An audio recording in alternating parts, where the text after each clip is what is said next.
fuel, right? Fear is just another ingredient to where you actually want to go. And so when you take some facts, right? So what we know for a fact from the science of neurostudies, right, is that any emotion, good, bad, or indifferent, only exist for 90 seconds. That's it. 90 seconds. You can do anything for 90 seconds. Tony, I hear a massive echo. I just turned that off, so you should not be hearing an echo. So let me just. Does anybody else on stage hear an echo? Is it just me? No, not just anymore. You. Not anymore. Oh, good. So this is just Amelia in her own brain hearing an echo. So it'll go away in 90 seconds. There we go. Thank you. In 90 seconds, it will go away. I will not be going insane, but I'm hearing a crazy echo. That's all right.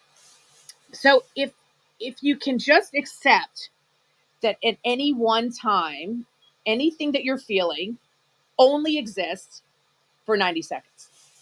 Now, your choice is, do you want to feed it?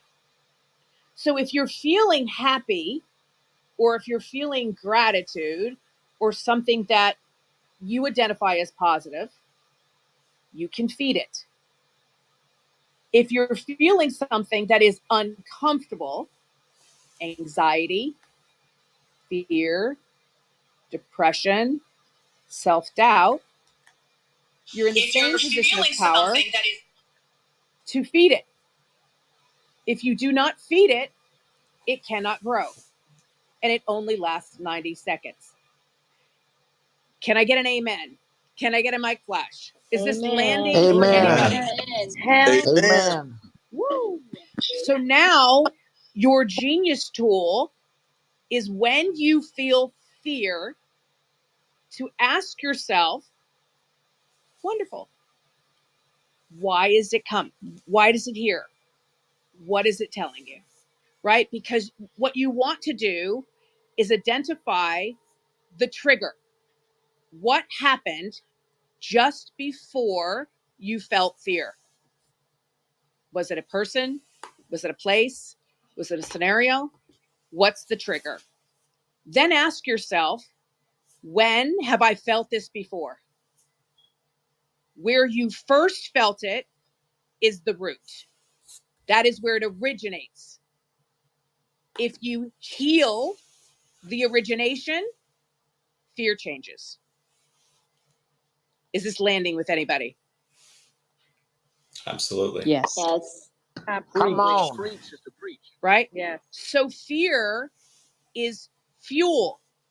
So I actually put myself in situations every day that scares the bejesus out of me because I want to trigger fear. That fear is my power. You can't win against me. Because if you sit across from me in the boardroom, you will lose. Because I've harnessed all energy to my areas of focus. And I have no married to the positive or the negative. I'm not married to the outcome. I'm married to the impact. And I will use all energy forces to what I want to happen. Can I hear from anybody? Is this landing for anybody? It is indeed. Yes, Powerful. yes, Powerful. yes. Right? And so I want you to detach from the idea and the false belief that fear is bad. It is not. Fear is merely a 90-second emotion that you can choose for the positive. And you can also identify how far back it was rooted, reroute it for positive, and scale.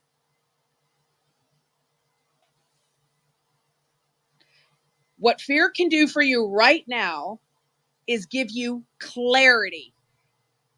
With clarity comes confidence. With confidence becomes fuel. With fuel becomes desired outcome. Would anybody like to chime in if you are stuck on fear so we can decode it right now?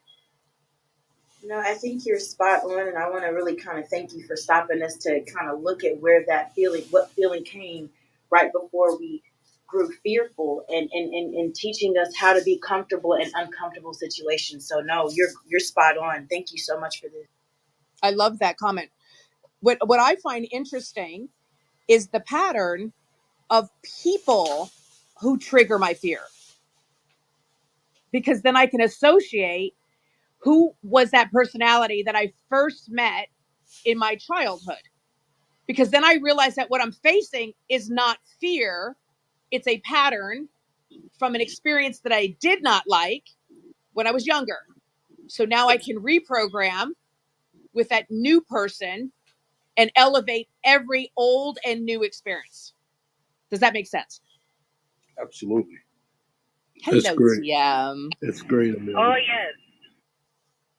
And so this is the things that I want you to really dig and decode, so that when you say I want to get farther, it's by doing emotional work one by one for each emotion to decode it, learn from it, reset and reprogram it for your desired gain.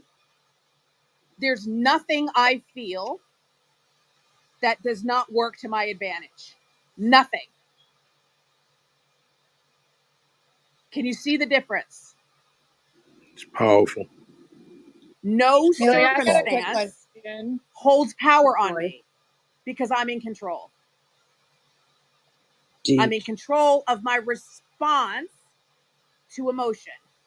All emotion is an opportunity to learn and rewire my past and scale my future.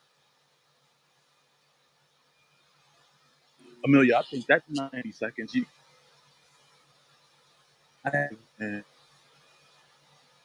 Can you hear me, TM? Yeah, we can. We can hear you. I've been navigating through fear. But that 90 seconds piece, that it only lasts for 90 seconds, I mean, that's a game changer. I've never heard that before in my life. So think about it, TM, right? Let's pretend for a second that something's happening and fear triggers. Okay? Then you're going to ask yourself, what just happened before this feeling? That is the most powerful knowledge exchange you can have with yourself. Then you're going to say, I'm going to feed this feeling with what? Happiness, joy, bliss, positivity. Or I'm scared, abandonment, self-doubt.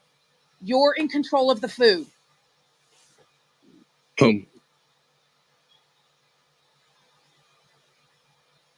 And when you surround yourself who only feed you for good, you no longer tolerate the disservice or uncelebration of others. You raise your standards.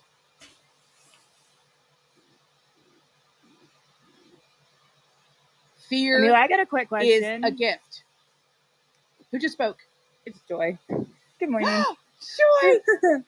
I've got a quick question. I think if we're talking fear, I think most people would want to know, well, what the heck is the opposite of fear? How would you answer that question?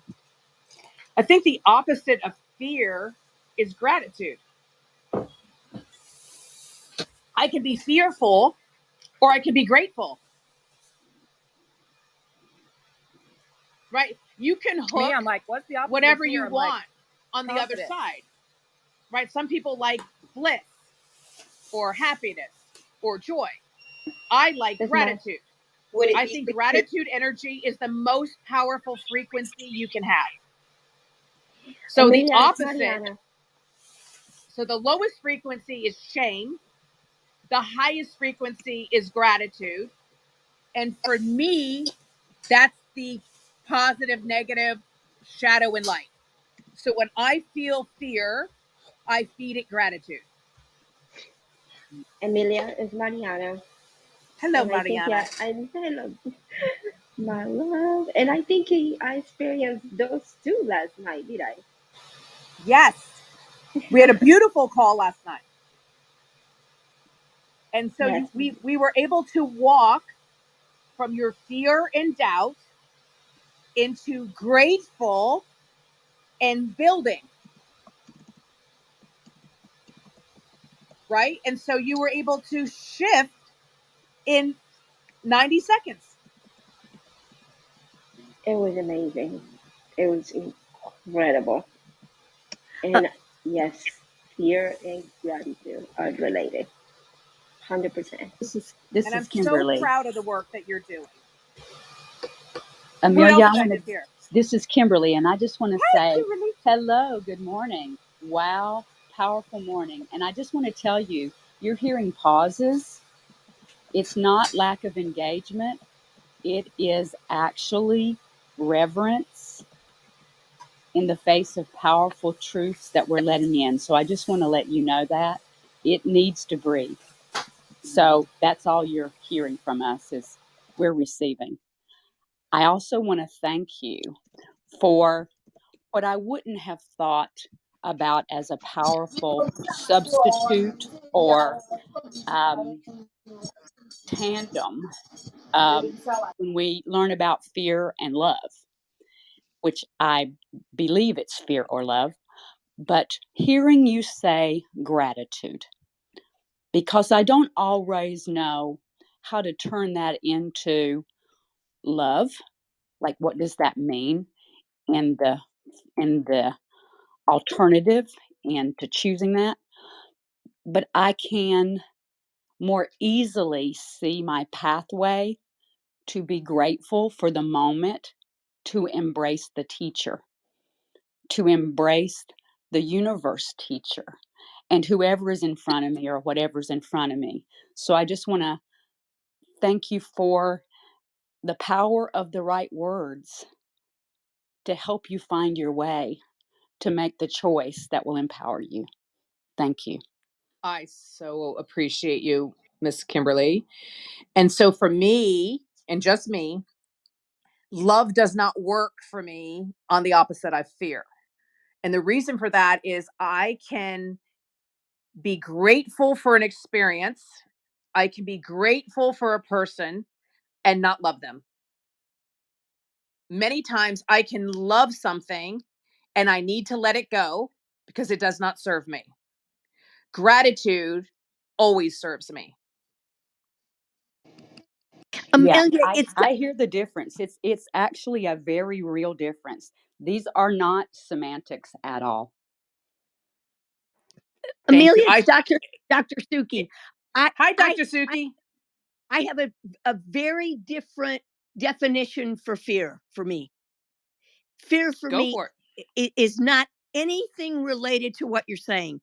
Fear for me is danger. That's all. I don't have fear unless I'm in danger. That's the way that I know how to express it. Okay, but even in a scenario of danger, if you don't put it to use, you're not maximizing your fuel. Remember, I'm all about scale, success, and efficiency. So me just being fearful and go, that's dangerous. So what? But to say I'm fearful, that's dangerous. I'm going to use it to move myself in a better direction of my overall end game. Now it's productive. Well, if I can add that, fear also has many I different things. still It's not don't. just I physical still don't harm. get that. I'm not. My brain is not wired that way. That's okay. I can respect that. When I speak of fear, because I've lived with this disability my whole life, I look out for people that look at me as having a weakness. So when when I'm around that kind of thing, then I make sure that I actively make sure that I'm out of that space, or that I'm and I've not approached anything. How do I say this? Like when I want to go in front of an audience and speak, something that easy. It's always been easy for me. That's not fearful. So I don't, or even if someone questions me, or I don't know, in a crowd, and none of that but so I don't understand what the last thing that you kind of like said about moving. I don't want to put myself in those kind of situations. So I won't, how do I can't express it. Um, uh, it's just not being in a particular place, and I'm talking physically in a particular place, not mentally, where I'm going to experience that I'm going to be afraid of someone that may take advantage of me. I understand that. And you are completely heard and understood. And I understand it. You're using fear to remove your physical being from a situation, which is healthy.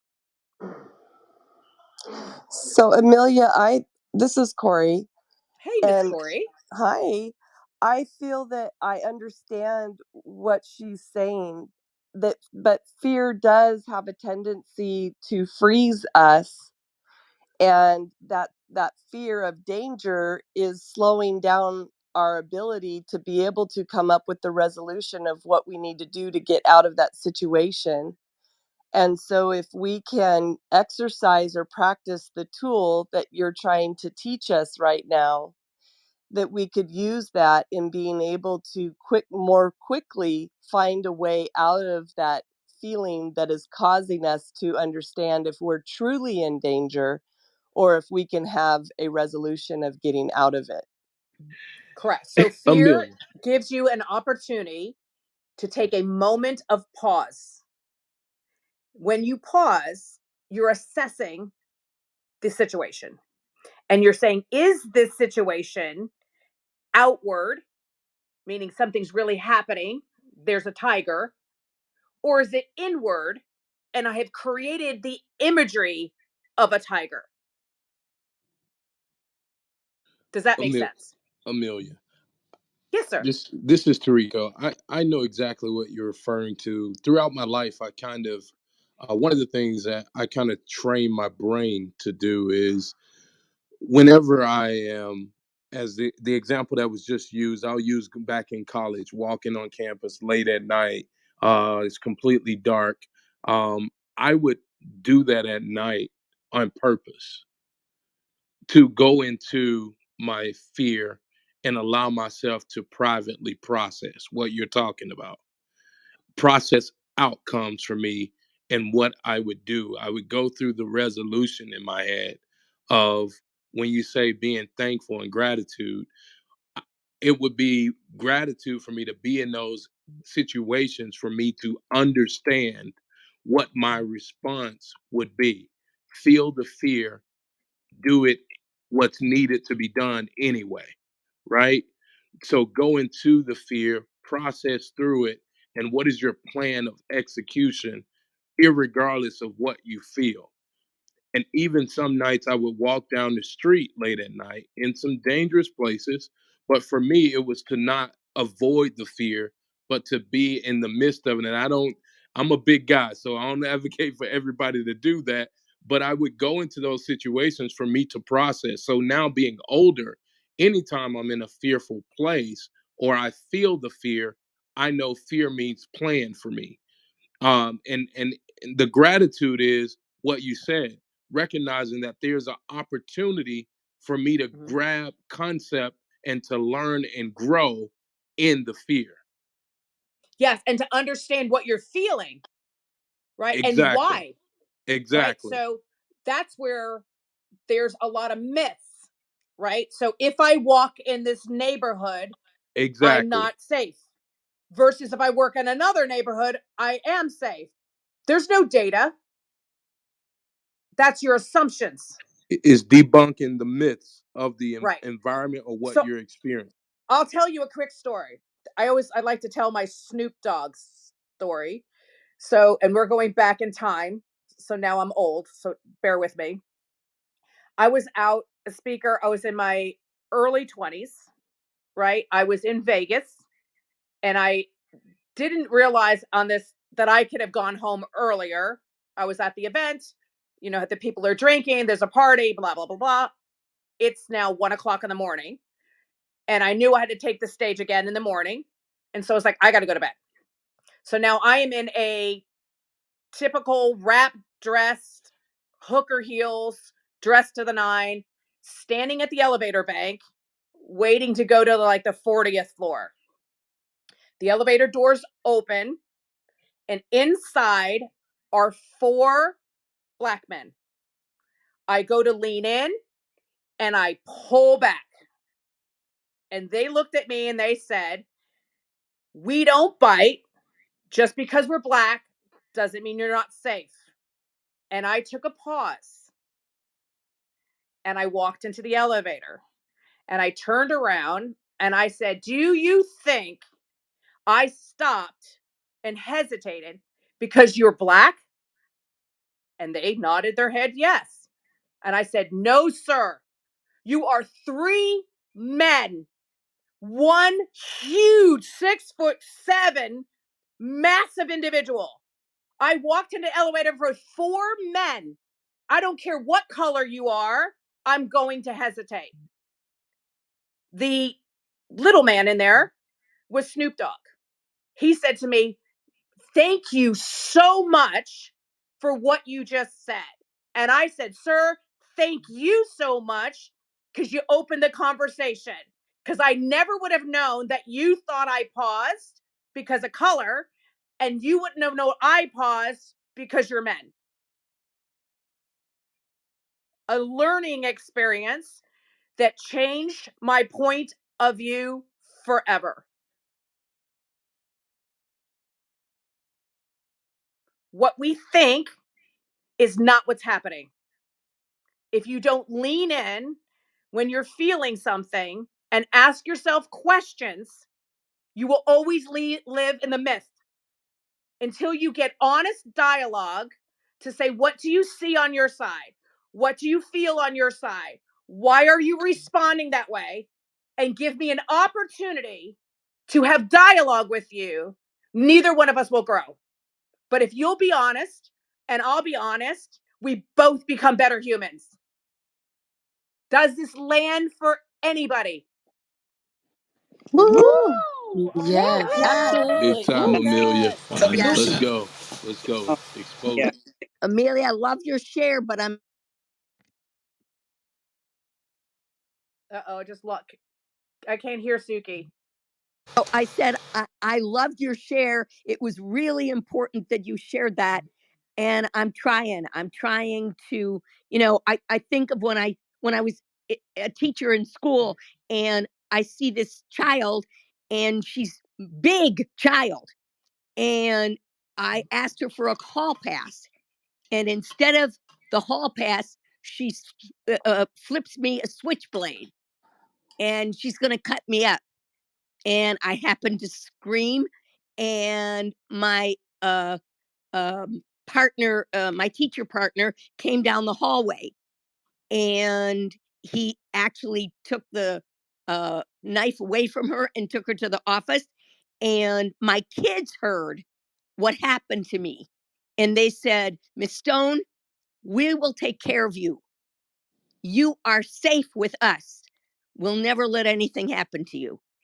And I mean, that brought because there's no way I could have done anything because of the physicality, and I just screamed so somebody would hear me. So that's what I'm trying to get into your space of understanding, um to think about what I should do. And So, I'm Dr. having Suki, what I hear is that moment allowed life to show you your tribe and they showed up for you. That is gratitude. Yeah, I've been that way my whole life, and I I was so I can't explain that, but I was so grateful for all of my little kids. It really made me feel good. One of them said to me, But that's it. That is Dr. Suki. You don't feel fear, you feel gratitude. You can "I hear you." release from the negativity because the experience showed you you're never alone. Okay. I understand now. I do understand now. And you're Thank loved. you. Powerful. And Amelia, this is Dami. This is so dope because it's really helping me process what you had said a couple of weeks back, actually. And I wonder if it might help others in the room, because it's helping me understand fear like clearly as you explain it today. So you had said when I was had spoken to you that, you know, take a piece of paper, put 3 columns, and you headed the columns. I made my own analogy because it was about possibility to me. So I said POS, POS, and so it was pain. The O was opportunity, and S was suffers. So the pain is like, what is the pain? What is the fear? That's happening in your life that then you fell, right? So what did you learn at this opportunity? And so because of that fear, and for me it was, going from having postpartum, 2 kids back to back, and then having a brain injury and just continuously falling. And I was like, oh my goodness, the opportunity was to be able to look up to the stars and realize that, wait, you deserve to to process this information, that you're alive and you're human, so you don't have to always be strong. And so the S was so important to me, because you said, who suffers if you don't take this pain and turn it into the opportunity to then teach others that they can see something in your experience. And so that was what then gave me the obligation, regardless of the fear that I'm feeling, to step into what needs to be done, the impact that I'm supposed to have in this world. And so I removed the emotion from the fear and realized, like what you said at the very beginning, it's not about the outcome, it's about the impact.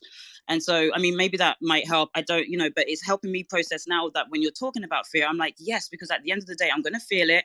And it's going to help me change my view of the past so I can heal it. But in the process of that, it can also help others so they don't have to experience the same thing as me, right? They might get help instead of saying, oh, I've got postpartum, suck it up, because guess what? There's people in Africa with, babies on their back and, buckets of water on their head. So what, how dare I feel depressed? But it's like, oh, actually, look at it from a different perspective. Other people are going through that same thing, but wouldn't you want them to get help? Okay, so what did I learn? Running yourself into the ground does not help anyone. It does not serve the purpose that I'm here for. And I'm lucky that I was able to get up. And so I really thank you for that. And it's just helped me. I mean, and I really applied what you had said. And so I wanted to feedback as well that really helped me, that apparatus that you set up for us to be able to see and define what we're actually going through, write it down, and then process it, and then act on it. So this is Dami. Thanks for everything. Dami, thank you so much for putting the practice into place, right? So right now, folks, share out this link. Go down to the little hitchy diggy on the left-hand side, hit share. Let's get more people into this room. You can absolutely learn and grow right now. So let me just tell you what's underneath that exercise that you just did. So I'm going to give you a little bit more. So after you do those 3 buckets, right, I want you to go back in time and say, when was the first time I felt this way, right? So let's say you go back to something in elementary school, which was the first time you became fearful in a situation like that. And you look at that person. You have an opportunity to no longer let that person have the control of your future. This is really important for people who come from really bad childhoods. You need to release the power of past situations to no longer have control of your future. Does that make sense? Yes. Yes, I just went through yes. that, Amelia. Who was that? Was that Scott? No, that's Tariko again. Hey, Trico. It's so important. What happens is when bad things happen to us, we hold tightly and we do not realize we're limiting our future. You have to make peace with your abuser. You have to make peace with the situation and move from victim to victor by saying you no longer have control of my future, because it's 90 seconds or you keep feeding it. People who bad childhoods has been feeding that same abuser for years. Amelia, I have a question for you. It's Carmelia. Hey. Hey. I know I'm having the worst hair day, but I love being here. I don't give a crap about that. You are gorgeous. Anyway, you know, I loved everything you shared about the Snoop Dogg Hey, experience. Amelia, we can't hear the other side of the conversation. Just so you know, Amelia, heads up. Oh, Amelia, we can't hear you. They can't hear me? Should I unmute? Tony, can they hear me? Yeah, sure. Okay, let me unmute on Clubhouse. Okay, I'll unmute on Clubhouse. We might get feedback. No, I loved everything that you shared about the Snoop Dogg experience. And let me ask you this, because, you know, if you come from a traumatic childhood and there's a big deal, we make a lot of decisions based on our intuition. And so at what point does our past experience like control our intuition, because our gut is telling us to be afraid of everyone, right? And then we get to a point where, is it my gut, my spidey senses that are telling me to fear this person, or is it my illogical fear based on past experience that's getting me to do this? Because to be honest with you, I was raised where my mom would always say, you know, don't talk to strangers. You're going to get hit by a car. You're going to get stolen by this man. Like, and so I find myself in my adult life, as much as I work with people, like fearful of people. And so I'm thinking I should have a better intuition on this. So over to you, my friend. I'd love to hear the answer. I love this. So this is Hoffman work that I'm going to repeat right now for anybody who wants to know where this originates.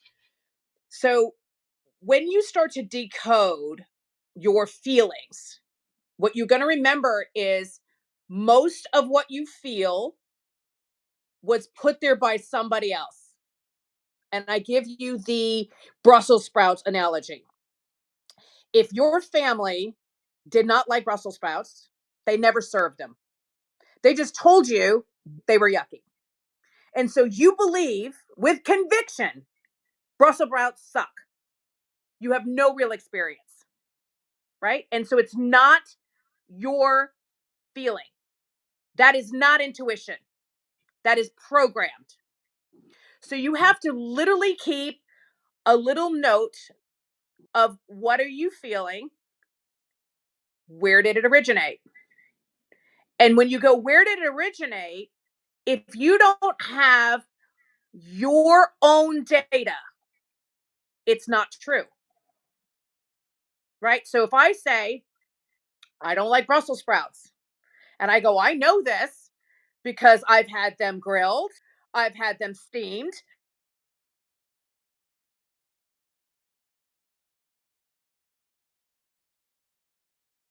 But what we're talking about with childhood, remember 0 to 7, 7 to 14 is the biggest imprinting in our brain.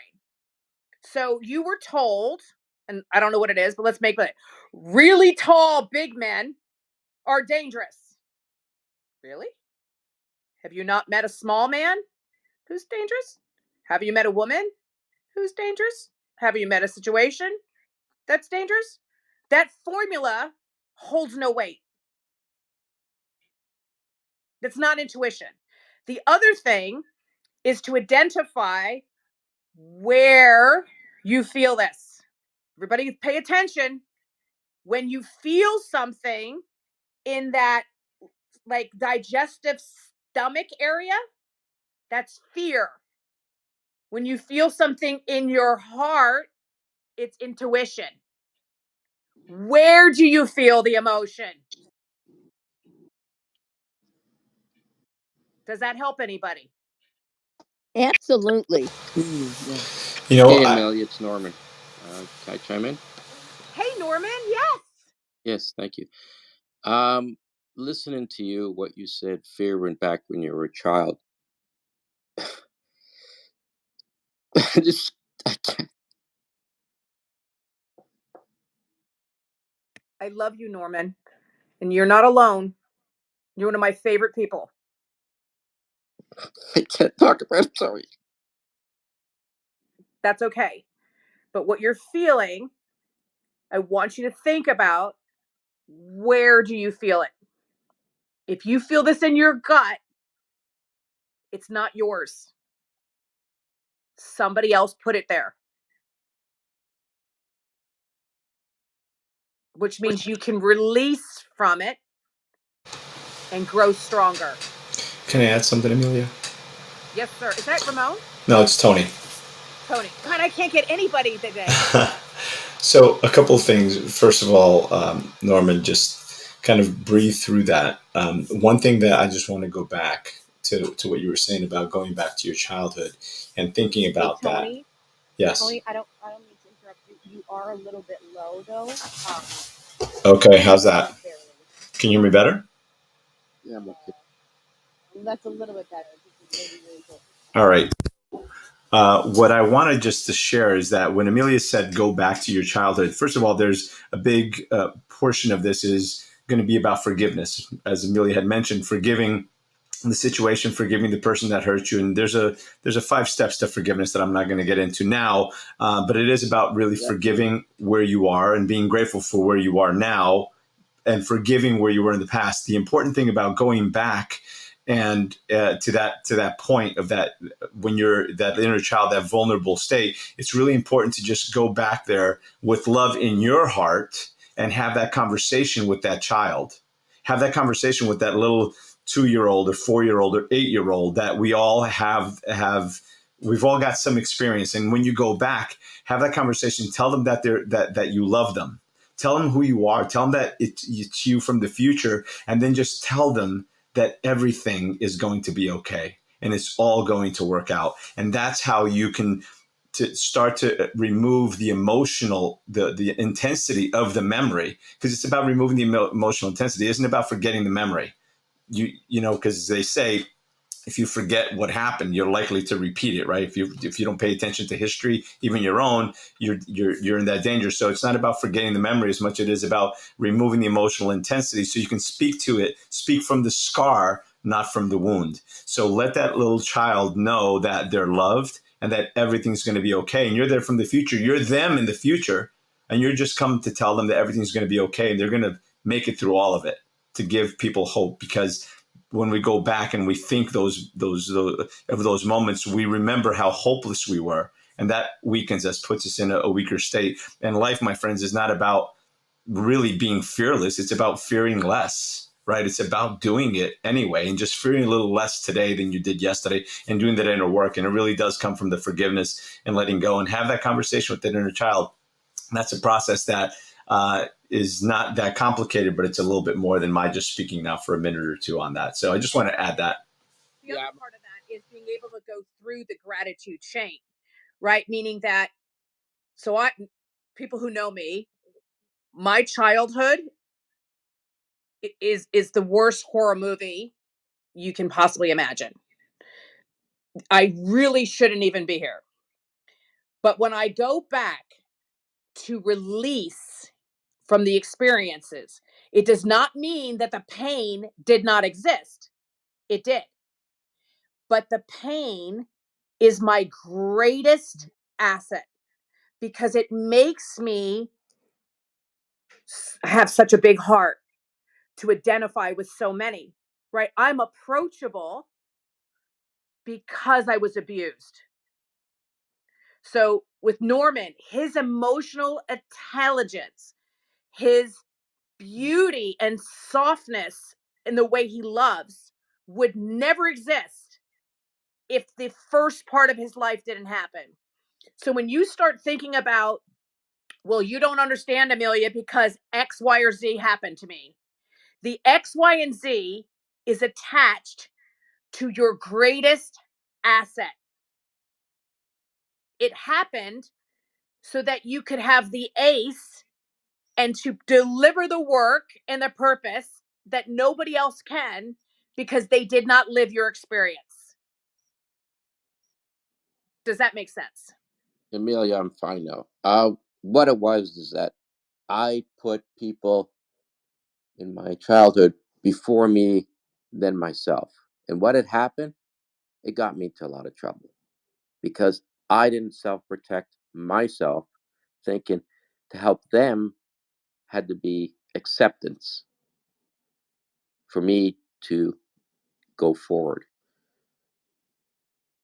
And when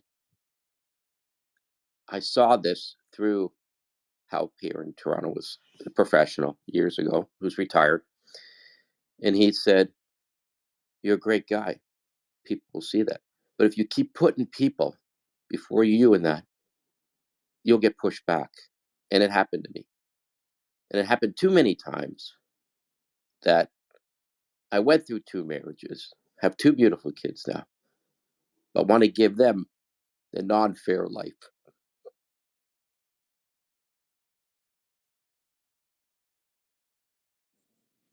But Norman, can you feel your depth? You are so deep. It is such a gift. Can you see the positive that came on the other side of your learning journey? Well, I can now, of course. There's no question about it. I did come up from a good family. I did not have abusive parents. Fortunately, now I got to deal with a father. It's going to be 84 and he's got dementia or Alzheimer's. It's difficult with my mother. But that's, as they get older, it's going to happen. I don't know if I'm accepted anymore. To him, and this is what my fear is now, you don't have money or wealth, he doesn't talk. And I've told him, I started a business and left the company, and then sold it and started something new. It doesn't get through his head. He worries sometimes, but it's old school. And that is my fear now when our parents get older and they start losing their marbles, as we would say. Somebody's told me they're trying to show their love, but in a different direction. And that's my fear in the last 2 years. And So it's Norman, difficult. as people get older, they lose their ability to speak, but they don't lose their ability to touch. Try a different communication. Thank you. Sit with him, connect with his energy, and just let the touch speak where words used to be.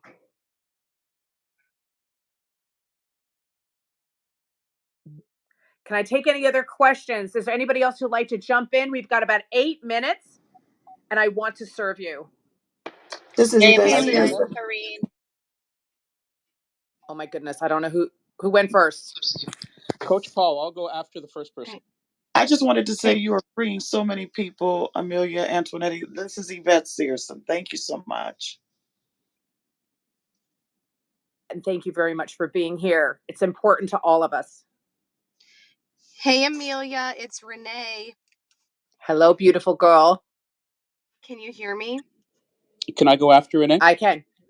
Yes. Hi, Amelia. Yes, So and yes. I have a question for you. Say your triggering event, we're talking about fear. But what if like the triggering moment for you is when you're feeling overwhelmed, such as you wake up in the morning and you're trying to focus and you have trouble focusing because there's just so much going on, which then causes anxiety, and then it goes into the loop of feeling fear, and it continues on and on. But when you think back to what triggered it, it really is the inability to focus. How do you go about No, ma'am. transforming? No, ma'am. That's a lie. Let that go. None of what you just said is true. So let's go to overwhelm. Yep. What's under overwhelm? What's your real fear? Probably perfectionism, not being able to do it all. Okay, so what's under perfectionism? What happens if you're Fear. not perfect? Not being good enough. Aha. There's the root. It has nothing to do with overwhelm. You're afraid you're not good enough. You see the difference? Yep. And as long as you tell yourself the BS, you can't move. You're stuck. And it's called a vicious cycle. So you create more chaos, so that you're more overwhelmed, so that you cannot function, so that you cannot move, so that you can never be judged as perfect. And this way you're always good enough and you're ungood enough. So can I ask, add a layer to that? And what happens if you're not good enough? What happens? I don't know. Well, if I may be so bold for the purposes of time, is you feel like you won't be loved. Yep. Or accepted. Or accepted. Whatever. Right? So just, Renee, unwind all the way down. That's what I'm talking about. Yeah. People think that they're fearful because they're overwhelmed. They don't go under. It's not overwhelmed. It's something else. But when you name it, you can move from it. Yeah. Wow. Does that help? Yeah, it does. Thank you. Who was the gentleman who was right behind her? Coach Paul. Oh, hello, Coach Paul. What an awesome topic and so many great shares. Just want to chime in on one quick thing. All of these things are well and fine once the fear kicks in. Here's the good news. Before the fear kicks in, we have an opportunity to actually make sure that there is zero access to the fear itself. Can we do it every time? No. Can we do it often enough? Absolutely. Here's how it works. We all know about our amygdala. We all know about our primitive brain. We all know that it thinks that that rope on the street is a snake. Well, here's the funny thing. It has been shown scientifically and anecdotally that there is approximately 200 milliseconds that we have the opportunity from the time the amygdala fires until the time we process it in our brain. How long is 200 milliseconds? About the snap of a finger. Here's the good news.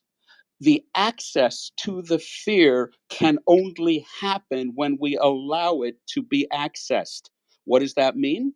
We get the opportunity every single time to choose whether that fear that we identified as fear is a negative energy or whether it is just information that allows us to access our better self to make a difference for ourselves, for our families, for our communities, and for our world. I'm Coach Paul Litwack in Toronto, and I am complete. Thank you. This is I love my Ayana. Canadian. This is Ayana. I just want to say real quick. I know you said you were partnering with Disney and you have meetings later on, and it reminded me of A Wrinkle in Time, the movie that was remade from the book that we all had to read in elementary school way back when, right? And there's this place in the story called Camazotz, and it's basically all of your fears coming to life. And the reality of surviving Camazotz, and if you've seen the movie, then you know where I'm going with this, right? Is you have to train your brain to say, this is not real. This is not real. And then you have to speak the opposite. No, you do love me. My dad does love me. My brother will come home with me.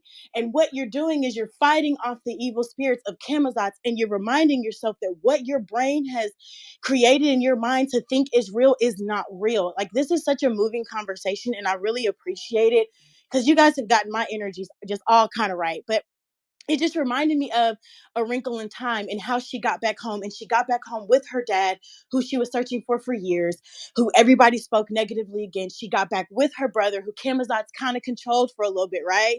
And it was like she had to put those affirmations in there and combat her own mind to realize she's not as trapped. And then she had to speak life into her brother to help remind him that what you're operating on is not real either, and you're not going to be trapped in Camazotz either. So I just wanted to put that analogy out there for those who have seen the movie. This is exactly what it's talking about.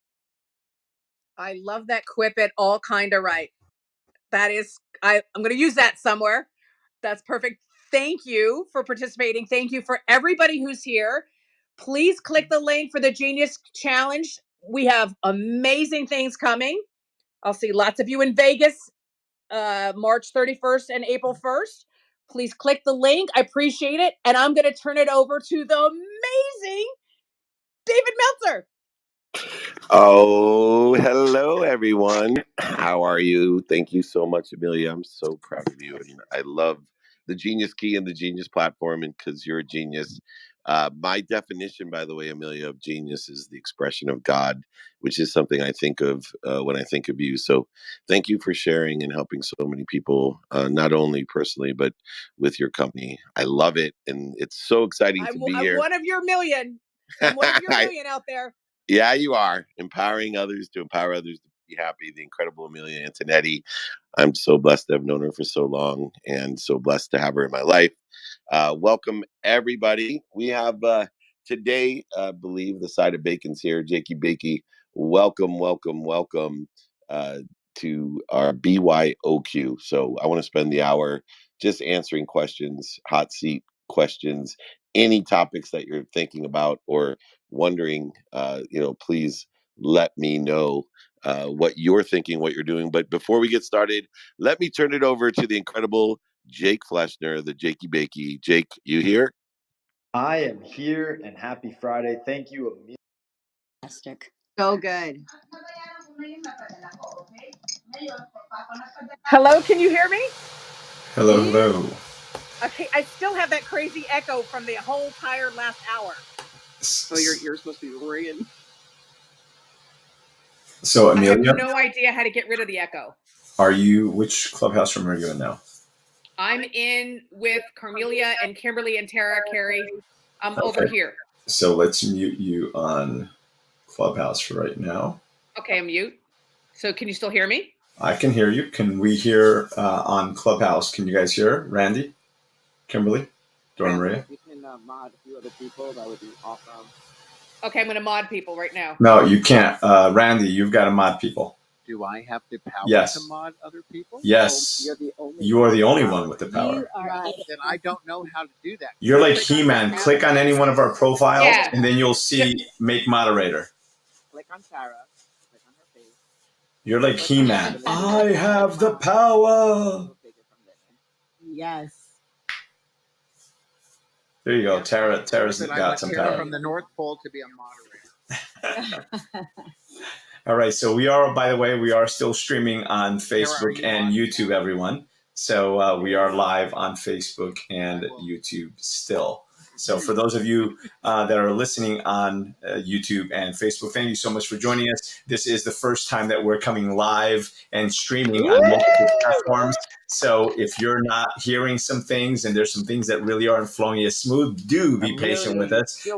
We promise you there's going to be amazing content being delivered here. And this will, of course, start running. Can we hear you on Clubhouse, though? We can't hear you on Clubhouse. You're muted on All Clubhouse. right, so there we go. Yeah, you got to open and close the mics. Yeah, as I was saying, this is the first time that we're streaming across platform. So if you're with us now, thank you for being here. Be patient with us as this, as I said, is our first time. And I promise you that this will get much, much smoother as the days and weeks and months ahead come. But I do thank you for being here. I thank you for participating. And of course, because by being here, you're improving yourself. By improving yourself, you're improving your family, you're improving your community, you're improving your business. And this is how we change the world, by changing ourselves. So here's what we're going to do real quick. So go ahead and go down to the bottom. Go ahead and do a clip and send it out. Invite people in. We're going to get into fearless relationships. That's relationships with self, relationships with partners. How do you know when you do partner? How do you know when you don't partner? Personal side, business side, relationships with money. We're going to talk about fearless all the way through all of the different relationships we have, but more importantly, how do we intentionally determine what relationships we actually want and which ones don't serve us? So, Carm, we're going to have fun. We're going to have know. fun. I'm so excited. I'm assuming you guys can hear me.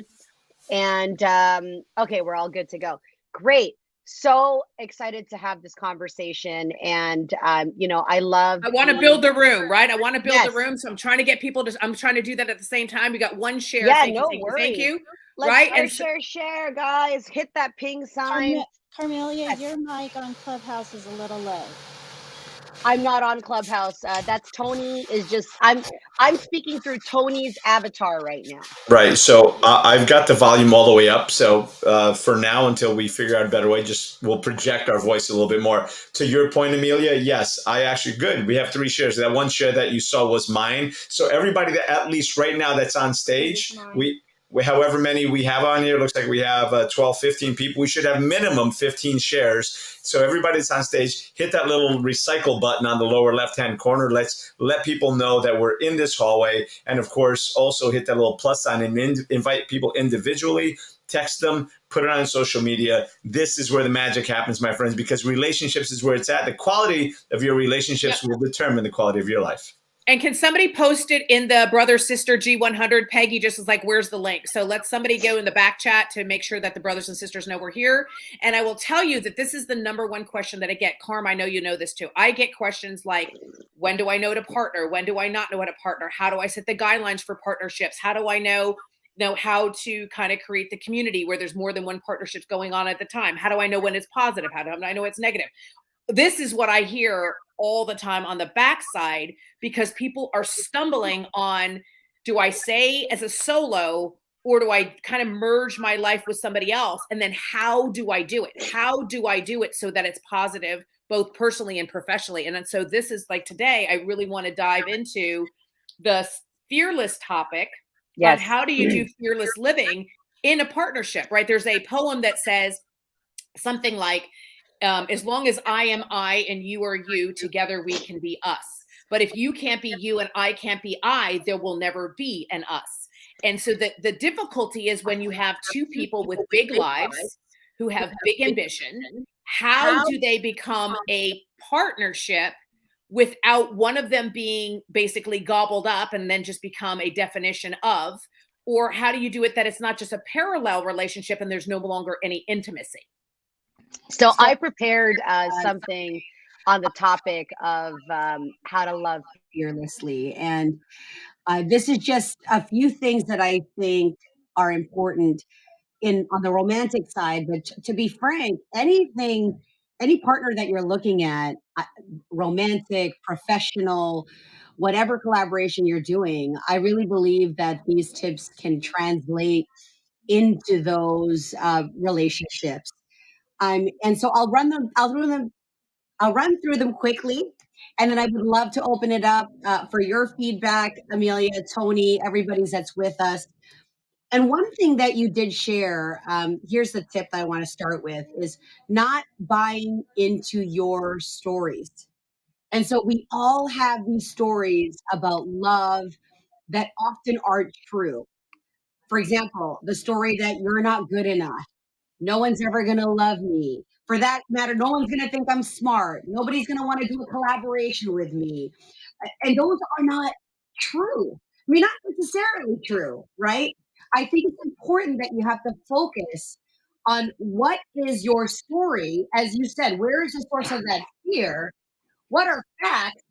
And what is actually story that you bought into that you are continuing to believe in? The next thing, of course, in any relationship, and we're talking about fearless loving, is being vulnerable. I mean, this is something you hear across multiple stages, especially in social media, when you're trying to figure out content. One of the most fearless and courageous things that we can do is open up ourselves to being vulnerable. And when we allow ourselves to be vulnerable, we let others into that space to flourish and to share. like in the previous room, in the Breakfast with Champions room that you just spoke at, that was the first time I had ever heard Norman, who is dear to us, who we all know, share something so vulnerable. And I felt more connected to him in his share there than I ever have with him being witty and funny and all of the other times he's shared. Oh, he's an incredible human, right? And it's hard, right? This is what I try to remind people. Just because we're talking about it and giving you tips and tools doesn't mean it's not difficult, right? Being vulnerable in true form is scary as all get up, because you're revealing the public, more conditioned part of you into the deepest part of you. What Norman did took an enormous amount of courage, right? And because he's built some relationships with people on stage who actually truly see him, recognize him, celebrate him, and love him, he was able to lean in. And when he leaned in with his tribe, there was so many other people that were listening that now he's on their radar, because he has developed so much internally, right? And so this is what we're faced with every single day, right? I have been very candid, or I believe I've been candid. Some people can correct me if I'm wrong. My word for this year is vulnerability. Vulnerability scares the hell out of me, right? Because I'm trying to lean in more vulnerable than I ever have before. And I'm honest with, I'm tripping all over myself. Well, the reason why I'm tripping all over myself is because it's a new practice, right? I have been close, I've connected, but the level of vulnerability that I'm trying to go to right now is scary. It hurts. And so I've asked people to be on my team as I practice vulnerability, to tell me whether I'm going closer or farther away from it, and to help me really understand where I'm putting up those walls, those very practiced walls where I serve the program part of Amelia and not the vulnerable part of Amelia. And it hurts. It friggin' hurts. The next thing in being vulnerable, and this is what we can all do better at, I'm sure, is now to be accepting, right? And one of the critical ingredients of love is acceptance of ourselves in your messiness, in your tripping up. And in your partnerships, right? With the people that you're in, with us trying all of this new tech and accepting, hey, this is the way things are going right now. So that's fine, right? And if somebody is loving fearlessly, they also have to be able to accept fearlessly. The next tip I want to share is for people to seek that connection, right? And we all crave connection. And sometimes at the time that we need it most, we're so fearful of reaching out and asking for help, or letting somebody know that you're not feeling your best, or you need support in this moment, or that you're dealing with something. So I think that seeking connection is so important in loving fearlessly. Finally, I'll say, I have a lot of points, but I do want to open it up. Embracing risk.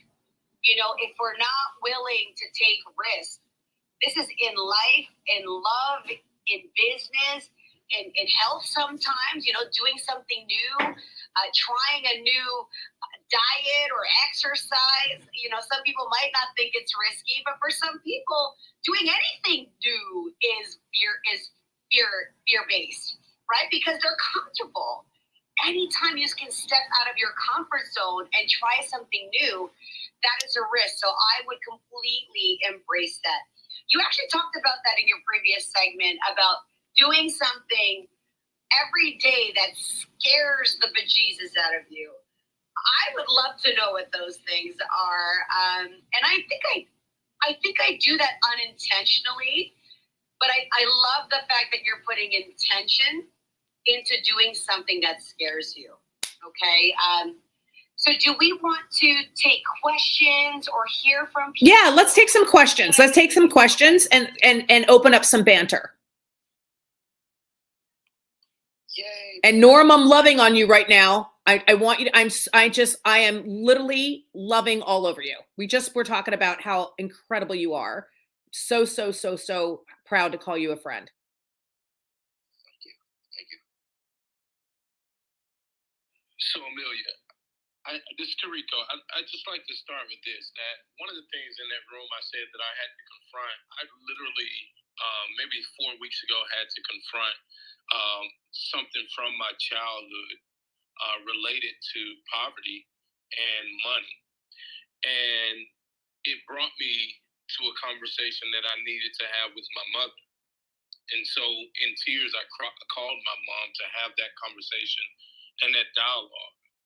And that dialogue was me needing to release this moment back in 9th grade, where my mom knew that I had saved money since 5th grade, went to the bank. She took me to the bank. It was a time for me to pay for a trip that I needed to go on for school to sing at Disney. And went to the bank and there was no money in my account. And I go to the car with her and ask her about it. And she says, I used all the money. And it broke my heart. It made me angry. It made me hate saving money. It made me get in this mindset where I knew I have to get away from poverty. I never want to be connected to it again. And so I literally lived my life that way. And went through life and saw so many relationships and things that I struggled through because of this thing about getting away from poverty. Not that the idea was bad, but the place that I connected with it at was not a place of gratitude and gratefulness. It was out of a place of anger, fear, and resentment. And so I had to confront that thing, deal with it, release my mom, forgive my mom, right? So that I can now move forward in my financial goals. But I kept asking myself, why do I keep going on this hamster wheel financially? My finances keep going up and down, but I wasn't dealing with the root of where that thing came from. And I've watched it cost me in relationships evenly, because the way that I was loving the women that I was with, I was literally overdoing and buying out of just wanting them to feel that I wasn't in poverty, right? And so I would overdo it and do way too much, do lavish for them, and I wasn't doing for myself. I had to see that honestly, and where I thought I was living fearless, I actually was living damaged. And so once I was able to do that work, most recently here, I started to see, man, now you can put some things in place and as you said, seek connection. Now find a connection to money in a healthy way. And I remember crying on the phone to my mom and saying, Mom, I just didn't know the right questions to ask. And the question was simply, how do I get out of poverty? I didn't know who to ask. I didn't know how to build a roadmap. And the whole intention was so that you never experience that again, where you'd have to use your baby's money that he saved up from 5th grade to take care of bills and stuff. I said, that's all I've been trying to do, Mom. But it really was so good for me to go through that. So now that I can move forward in my life the right way with the proper context in a place of gratitude and gratefulness. I love that. That is such a powerful, powerful share. And so Tarico, just so that you I make sure that I transfer what I know onto you for you to consider. That experience that you just shared is betrayal. It's a childhood betrayal, right? We come as children with an automatic belief that the adults in our life are going to take care of us. When they do not take care of us, it triggers betrayal. Does that make sense when I say that to you? Completely. And betrayal has found its way into your relationship with money. So what happens is you earn it and it betrays you. You earn it and it betrays you. Do you see the pattern? Yes, yeah. Right? Complete. And so what you're unwinding, right, with the root, because it started with her, right? It may have even started before her. You got to just take a look at that, is you are trying to forgive her betrayal, but her betrayal has imprinted onto your brain that things cannot be trusted, that things are not reliable.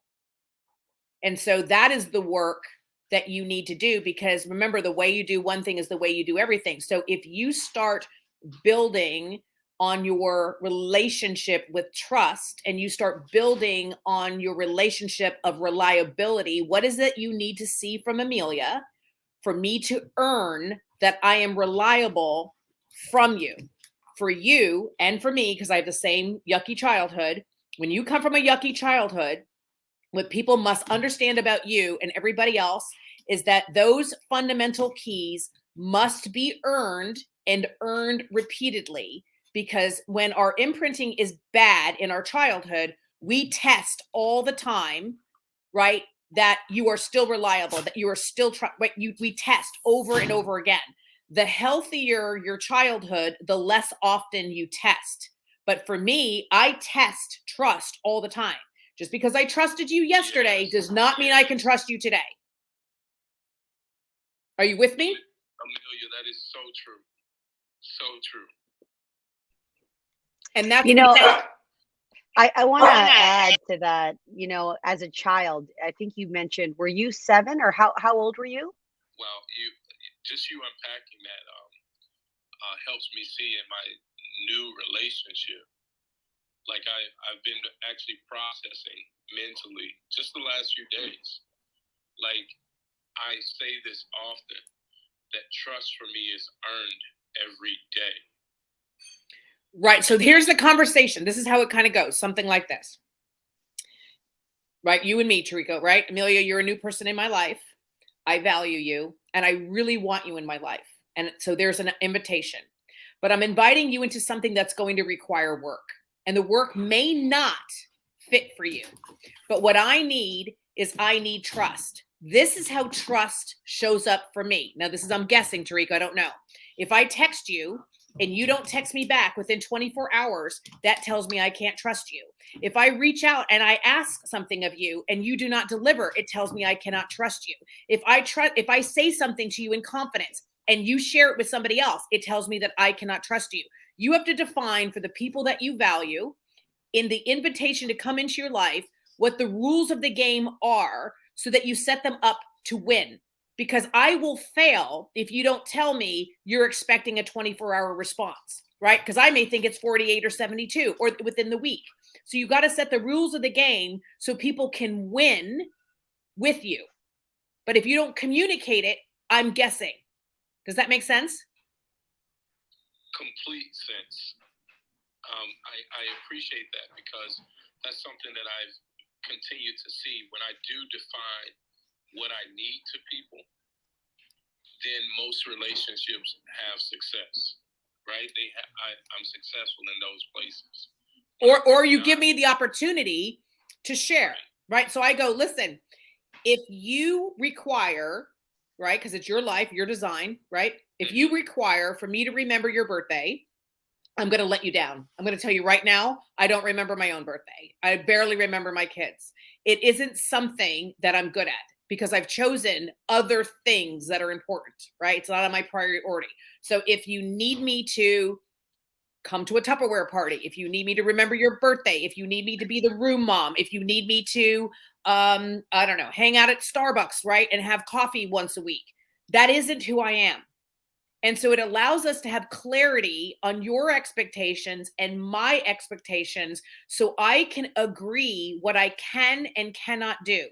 Just that open clarity of dialogue that now you know and that I know, I can then put those items that we agree on into my consciousness, so that I know it is hyper important for me to earn from you your trust. And the way we're measuring it is that when you text me, I text you right back, because that's your priority, your language that you need from Amelia. And then I earn it, and then we reassess, and then a little bit more. This is the dialogue of healthy adult relationships that people don't have. They show up in each other's life and they hope the other one gets it right. They hope that you will give me what I want from you, but I never tell you what I actually want. And so you keep guessing and I keep guessing, and neither one of us get it right. I lost you, Amelia. Sorry, that's because I want to add. I want to add on to that conversation because, I think it's so important. Number one, most people, most couples, most people who are dating, they don't engage in this dialogue, right? The second thing is, which I want to have this conversation with you, Amelia, is that part of loving fearlessly is also being able to let go of control, right? To a degree where for some people, talking about these requirements might feel like control. And yet I do believe that it's important to set Harp, you boundaries. can open up your mic on the. We can't hear you in Clubhouse. Okay, I have to open up. Okay, got it. Sorry, you guys missed that entire dialogue. I think I'll just repeat what I was saying to Amelia. Is that part in my coaching to many people and couples, including to myself, is being able to let go of control. And there are some people that thrive in very controlling environments, right? And as I'm hearing you sharing what you need and what your requirements are, I think it's so important to set the stage for how you require happiness, right? And I think when it comes down to your core values, like whether you're going to have a family or not, like issues about money, those are key points, right? Career, whose business is going to take more precedence if that's a conversation. What's your dialogue on and thoughts when you hear me say let go of control? No, listen, I love it, right? Because and again, a lot of people know this. I've started dating, right? This is hysterical for me. Let me just tell you right now, it's hysterical. I'm learning all over the place, and I'm learning to set some boundaries, right? So I respect people's time. I really do. I try to be on time. If for some reason I'm not on time, which is rare, I communicate. This is what's going on. I'm still present. I'm on my way. I'm running 3.5 minutes late, right? And then I support that by saying, thank you very much for being patient. I don't support it by asking for forgiveness for being late. I amplify the quality that I appreciate, the patience. I amplify understanding, right? I do not vibrate into the negative. Being late and asking for forgiveness is a negative vibration. I move towards the positive to say, thank you so much for your support. Thank you for your understanding. Thank you for your patience, right? Of what I want. Now, going a little bit further into this whole, let's set the standard, right? The minimum standard. If you are going to be late, I expect the same or better in return. I believe in a healthy relationship that I offer what I'm asking for. I offer and I demonstrate how I would like you to treat me, and that is how I'm going to treat you. If it doesn't work for you, then I know immediately and quickly to move on, right? I think the challenge in dating, and again, I'm not the expert here, but the challenge in dating is saying, no, this doesn't work for me. You don't have the skills or the personal development or the communication or the healthy lifestyle, right? I mean, healthy lifestyle, mentally, spiritually, and physically, that I'm looking for. Now, what I do, because right now I'm in this new territory of dating and it's hysterical, I have moved people that are healthy very close to me. So, for example, Kimberly, I like how she communicates with me. I like it. So I've pulled her very close to me because the more her and I have dialogue, the more that becomes my minimum standard practice that it allows somebody who is unhealthy to glaringly become a red flag, right? So the people in my life that are what I'm looking for, right? Not to put Kimberly in a boy girl thing. I don't mean it that way, all due respect, but there's behaviors that she has that I'm looking for from everybody in my life. And since I'm trying something new, personal relationships, I have to bring those people even closer to my life. So I've reached out to people that they treat me the way I want to be treated. And I've moved them closer, and I've removed people who are still not quite where I want them to be to attract that behavior in this new space, if it makes sense. And Kimberly, forgive me for using you as an example, but you're one of my best ones. Yes, and actually, I was sitting here debating on whether or not I used us as an example, if that was good. Although I know you well enough to know I have permission, since we're both into transparency and vulnerability. But I actually just want to echo it, because this discussion matters if we're wanting to manifest high quality relationships in our life, and to normalize doing healthy things, because it wasn't normalized for most of us. I've experienced my proactiveness, learning to express what I need and what I'd like, and leading with it, giving what I'd like to have, the things that you described. I rarely find someone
relationships, because I didn't know that a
you know, unconditional love. Tony came in here. And so, you know, there's one thing to have people in our space, as you said, because we also choose it. I think a lot of people can resonate with the fact that love is a choice. So let's talk about that unconditional love and how it is shows up for us. Well, listen, I'll just say, yeah, go for it, Tony. I was going to say, I'll jump in on that for a sec. You know, this is something that I've heard time and time again from Tony Robbins. Actually, he says, if you want unconditional Tony, we can't love, hear you on Clubhouse. Oh, hold on. That's weird. Okay, well, I'll unmute myself there as well. You know, Tony Robbins says all the time that if you want unconditional love, get a puppy. Because, you know, you go out to the mailbox and you come back, it's like you've been gone for days. You go out, if you're gone for days, you come back, it's like you've been gone forever, right? And I say that jokingly. The closest thing we have to unconditional love is the love we have for our children, right? Because you know, and even then, you know, if they do something wrong, if you're parenting, if you're parenting and not just being a friend, there's going to be consequences to actions. I've been tested, Tony. Yeah, so there's consequences to actions, and it doesn't feel like there's love, but of course there's love underlying. Yet, again, when we talk about love and unconditional love, we think that, well, we can do whatever we want. I love you unconditionally. Okay, well, you came home at 3 a.m. every night and you smell like somebody else's perfume or cologne. Yeah, that unconditional love kind of starts to go away real quick. So it's really about we got to have unconditional love for ourselves, right? That's where the unconditional love comes in, and understanding that that love has, like, we have to have boundaries as to what is allowed and not allowed in our relationship. And it's about respect, responsibility, and communication. But unconditional love, if you're looking for someone to have unconditional love, you're kind of setting yourself up for failure. Love does have conditions. Of course. Right? Love has conditions. And if you want to be in my life, there's conditions. Right? Hey, Amelia, so if you could. I think we need to get more clear and honest with that, because just because I love you doesn't mean I need you in my life or want you in my life. Right? That's the big Oprah quote, that I can love you and still be very happy you're no longer in my life. So, Amelia, if you could just make sure that the volume, and Carmelia, make sure the volume on your Clubhouse app is all the way down. That's what we're hearing back. So go ahead, continue, Amelia. No, I'm saying I think that this is the conversation. I don't know how to make it stop echoing. Just drop the volume all the way down on your Clubhouse app, because we're picking Tony, it up. you have to mute too while she's talking. Okay. We're also muted on, I'm muted on the StreamYard, so I'm hoping people can hear me on StreamYard. I have no idea. Yeah, I'm opening. I got to open and close the mic on Clubhouse in order for be able to hear, and you guys got to open and close on that side. And what I just right, because your life, and they're not good for you, and you can still love them and need to let them go, right? And so you have to be clear on what your conditions are. And then I also think, and this is just plain old Amelia, that you cannot have conditions that you don't offer. So I can't ask you to be honest and then I'm not being honest. I can't ask you to be an adult, healthy communicator and then I am not. And I think that this is the stickiness that we have to get into, because people think they're just going to meet somebody and love is going to take over and it's going to fill in all of the way life feels day in and day out. And it's not. Those are skill sets.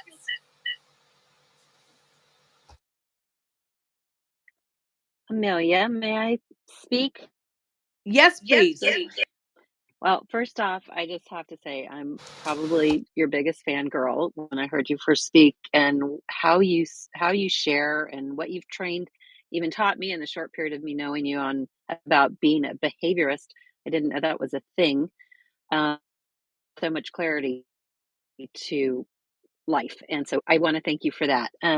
You had replied to a comment I posted on Instagram to you the other day, and my question is pertaining to people. I've done a lot of personal development over the years, mainly because I was trying to not recreate family trauma with becoming a mom and having my 3, and I wanted to become better for them. So I've done the work. I've done it for many years, and not perfect. I'm still growing. A sibling has not done the work, and therefore there was a situation when my mother passed, and she in fear, which I understand came and attacked. And it was ugly, it was mean, it was not nice. And there's never an apology. It's always, let's sweep it under the rug. And in time, we can all go back to normal. But I'm not anymore, and I can't go back to normal. So my struggle has been, I forgive and I love, created boundaries. The hard part is when you have children who adore them and want to be around them, and nobody understands what the real issue is. And it's really not my place to go talk about those. I don't want to unload the dirtiness to them because they love her so much. How, when somebody was that close to you and you had to draw those hard boundaries, and do their own work, and it's not my job, as you said, it's not my job to fix her or make her better, but the struggle is still there because you were so close as a family, and they just don't want to take responsibility for how they acted. Is there any guidance you can give and enlightenment on that? I would appreciate it. Thank you. I love it. So first, thank you for asking the question.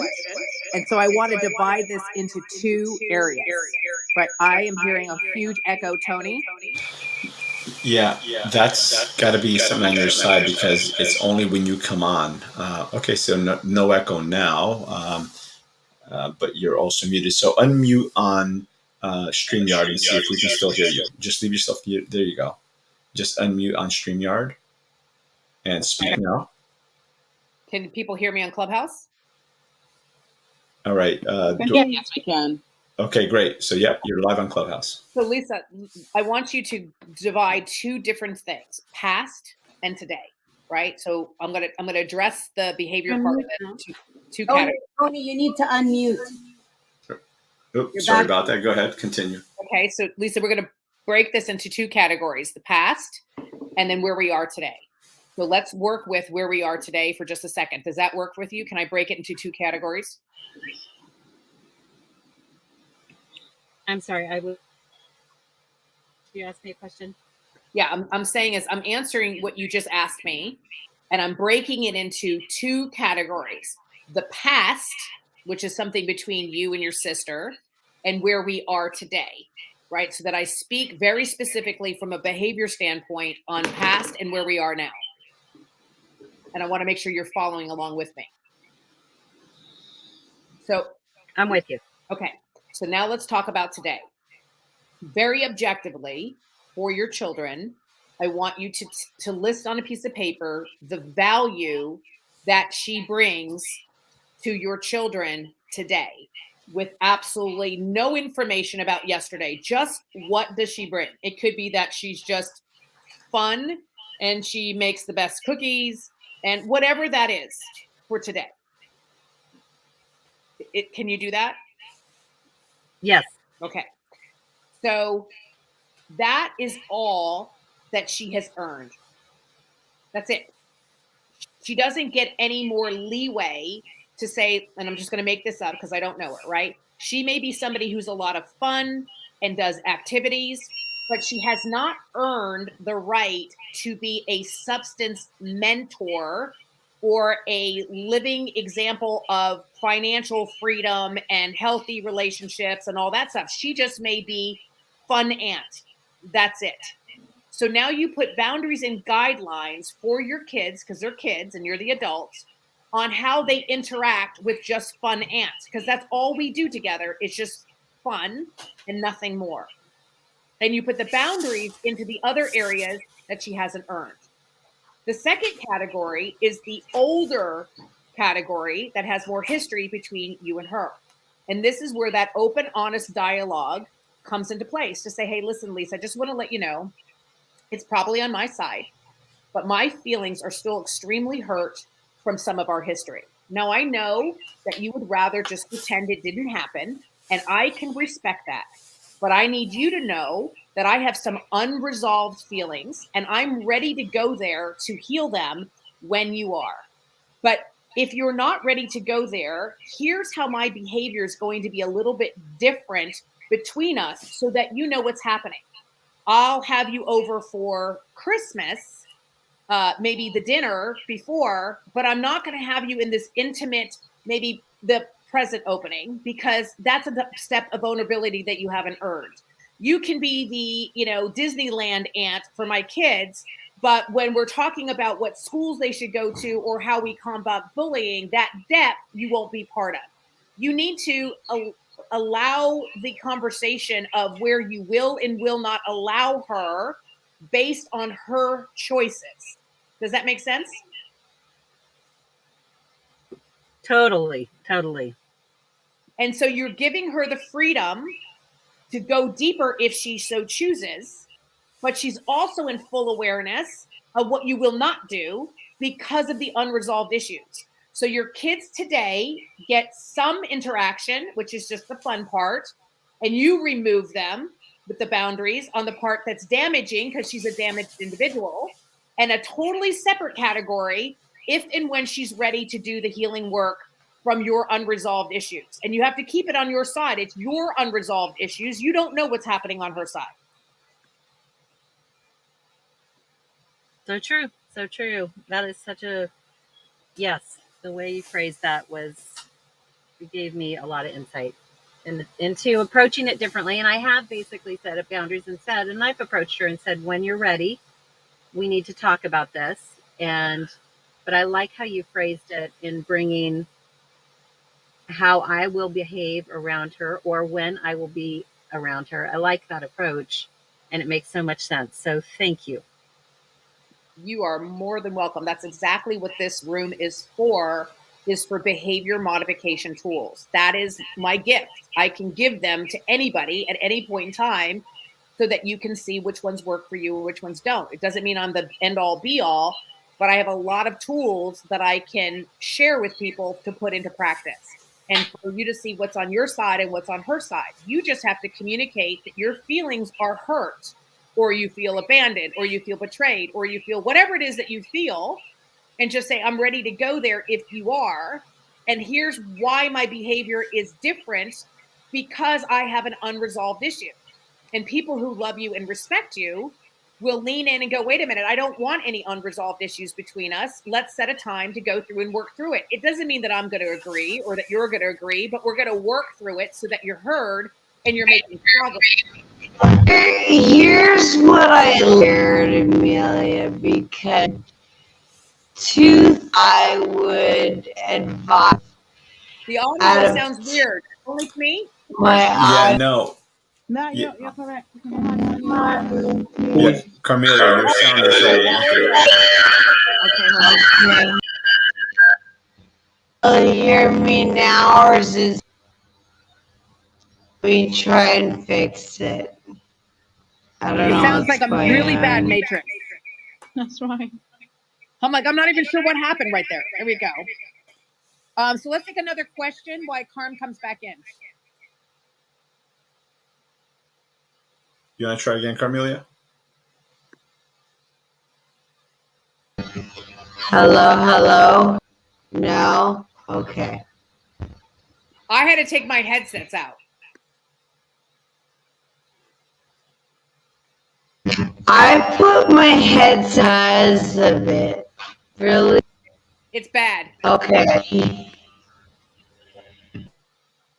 Does anybody else want to chime in? Anybody else want to jump in? Scanning the stage. Or not? Oh, looks like Norman. Amelia, I got a question for you. It's Tarika. Hello, sir. Hello. Tell me the difference that you see in a lot of people talk about setting boundaries. And I have like this view that boundaries, most people set them out of their fears and when bad behavior or bad things have happened to them. How do you feel about setting principles, which are standards that don't fluctuate and don't move? And so because you have principles set in your life, there's no need for boundaries because the principles govern your life. How do you look at that in regards to human behavior? So the principle, right? So if the principle is, I'm going to be as honest as I can, I have to break it down another level of what does that mean day in and day out with people, places, things, and opportunity. If you don't take the principle and articulate what that means, what are we measuring on your side, I can never hit the principle. So principle work is not enough, right? I need to know what that means to you. So honesty to you looks one way. Honesty to me looks another way. Honesty to Dora Maria looks an entirely different way. That's why just saying core values or principles is not enough.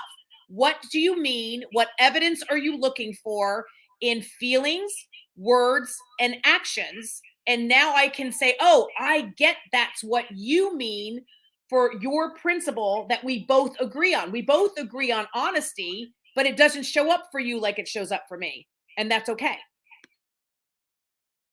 Got you. Love it. Okay, let's try this again. Last time. Yes? Okay, perfect. Oh my gosh. You know, in how you coached, you were just coaching Lisa. And in the tips that I want to share about loving fearlessly is number one, you spoke up. And then secondly, you're taking responsibility and accountability for your own feelings and actions. You didn't put blame that it was her fault in the way, Amelia, that you had coached her to say, hey, first of all, address the scenario. Don't hide it under the rug because it's very present for you, right? And so you speak to her about what's so in her interaction with the children or how it's going to be. And I'm assuming you're going to do that in a private, loving space. And secondly, you are taking responsibility for the fact that you're still not okay with the way that turned out or didn't turn out, and that she's not addressing the situation. And as a result of that, she doesn't get to just have the same relationship that she thought she was going to have because you are the mother of the kids. And as a result, it's your right, if there's an injustice or slight to you, I could understand that if they're going to do that to their mom, then technically they're doing that to the children because you are their caregiver and you have a right to protect their space. And if someone's going to threaten you, treat you in a certain way, I think from that part of it, and the fact that from your side, you're saying she hasn't at all acknowledged any of that behavior, that's really, really important. I just wanted to highlight that whether you were aware or not, Amelia, it's like speaking up and taking responsibility. And the third point that really that piqued my interest is you said you also don't know what's going on for her. Clearly, she is someone that needs to be involved in these conversations. Okay. She needs to have her own coach because she could be one of those, avoidant attachment styles where she's doesn't know how to address. Maybe there's shame there. Maybe there's guilt there. Maybe there's all those things. So there's power in you trying to figure out what's happening on her side and coming to a place of understanding, which you may or may not have attempted to do. And then finally, there are some times in spaces and places, as Amelia's done, as I have done, as many people have done, where you just accept the fact that your sister is the way that your sister is, and there's no way to twist, turn, change, or try to change her. And it's just coming to a point where can you find peace in navigating and operating around her? So I just loved all of that, and that's what I wanted to share. Thanks. Thank you, Carmela, for sharing that. I truly appreciate it. I sure hope this thing's recorded. I'm going to be listening to it multiple times over. The replays are on, I believe. Yeah, the replays are on. Well, the great thing is this is also streaming to YouTube and Facebook, so you could always go to Amelia's or mine and find it there. So you'll be able to find it on YouTube and Facebook as well.